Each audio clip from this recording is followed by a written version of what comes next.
দিয়েছে প্রতিদিন জন্য বাংলাদেশে মামলা দায়ের হবে, প্রতিটি মামলার জন্য তার বিচার হবে, এবং এই এতগুলো হত্যাকাণ্ডের জন্য তার যতবারের ফাঁসি হওয়ার দরকার তার ততবারের ফাঁসির অর্ডার হবে।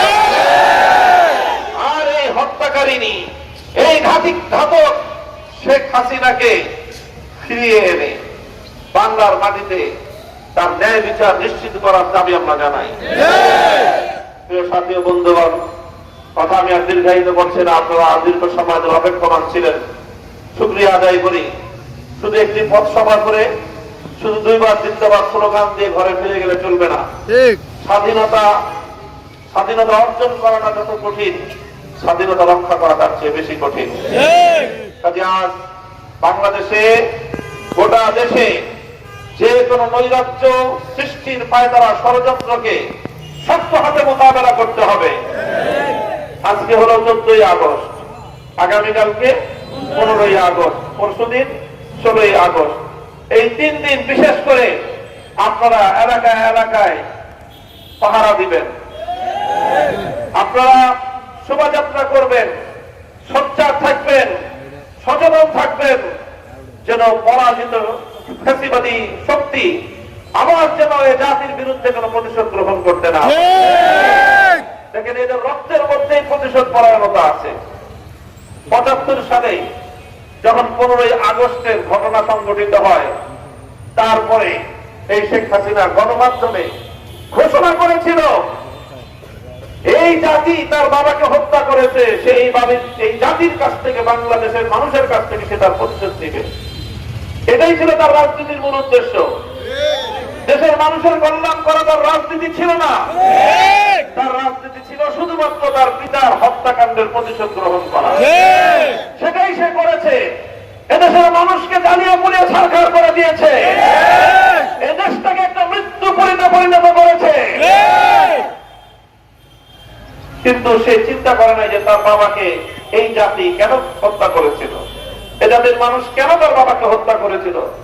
অথচ 75 সালের মাত্রই তো 5 বছর আগে, মাত্রই তো 4 বছর আগে 71-এ বঙ্গবন্ধু শেখ মুজিবুর রহমানকে এদেশের মানুষ ফুলের শুভেচ্ছা দিয়েছিল, অভূতপূর্ব ভালোবাসা তার জন্য প্রকাশ করেছিল। কিন্তু 4 বছরের মাথায় কেন এই পরিবর্তন ঘটেছিল? কি করেছিলেন আপনাদের আওয়ামী লীগ তখন এই সারা দেশে যেই অবস্থা তৈরি করেছিলেন, আজ 2024 সালে এসে এদেশের মানুষ হারে হারে টের পাচ্ছে যে মেয়ের যদি হয় এই অবস্থা, তাহলে বাবার কি অবস্থা ছিল। তার বাবার শাসনামল, তিনি ব্যক্তিগতভাবে বাংলাদেশের স্বাধীনতা যুদ্ধে নেতৃত্ব দিয়েছেন, অনেক বড় নেতা ছিলেন, দেশের মানুষ তাকে ভালোবেসেছিল, কিন্তু তিনি সেই ভালোবাসার প্রতিদান দিতে পারেন নাই। তার নেতৃত্বে বাকশাল কায়েম হয়েছিল, এদেশের মানুষের রাজনৈতিক অধিকার হরণ করা হয়েছিল, দেশের মানুষের টুটি চেপে ধরা হয়েছিল, মানুষের বাকশক্তিকে রুদ্ধ করে দেওয়া হয়েছিল। সারা দেশ 75 সালে আরেকটা এরকম মৃত্যুপুরী 30,000 যুবককে শুধু হত্যা করেছিল শেখ মুজিবুর রহমান রাজনৈতিক বিরোধের কারণে। 30,000 বাংলাদেশের স্বাধীনতা যুদ্ধে বলা হয় অনেক মানুষের শাহাদাতের কথা, সঠিক পরিসংখ্যান আল্লাহই জানেন।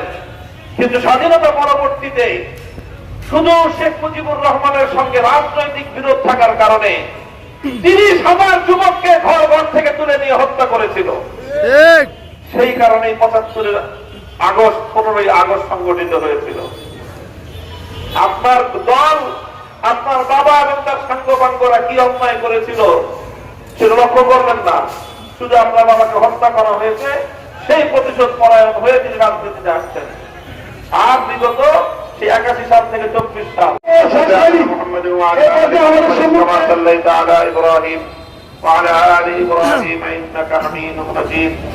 ربنا آتنا في الدنيا حسنة وفي الآخرة حسنة وقنا عذاب النار। আয় আল্লাহ, বাংলাদেশের এই বর্তমান চলমান অবস্থা, যেখানে জুলুমের অবসান ঘটেছে, আয় আল্লাহ, দেশের মানুষ জীবন দিয়ে, রক্ত দিয়ে জালিমের বিরুদ্ধে লড়াই করেছে। জালিমের বিরুদ্ধে মজলুমের লড়াইয়ে শাহাদাত বরণকারী প্রতিটি প্রাণের আপনি শাহাদাতকে আমরা কবুল করেন। যারা আহত ক্ষতিগ্রস্ত হয়েছে আয় আল্লাহ তাদের ক্ষতিপূরণের ব্যবস্থা কুদরতের মাধ্যমে করে দিন। আয় আল্লাহ দেশের মানুষ যেভাবে ন্যায় ইনসাফের পক্ষে জেগে উঠেছে আয় আল্লাহ এই ন্যায় ইনসাফকে পরিপূর্ণভাবে বাস্তবায়ন করার তৌফিক আমাদেরকে দান করেন। রব্বানা তাকাব্বাল মিন্না ইন্নাকা আনতাস সামিউল আলিম। وصلى الله تعالى على خير خلقه محمد وآله وأصحابه أجمعين سبحان ربك رب العزة عما يصفون وسلام على المرسلين والحمد لله رب العالمين। প্রিয় দেশবাসী, আগামী দিন 5 জুন বাংলাদেশ কর্মসূচি মজলিস মাধবদী থানা শাখার কর্মসূচি পালন করা হবে গরুহাটার। আগামীকাল 5 জুন গরুহাটা মোড়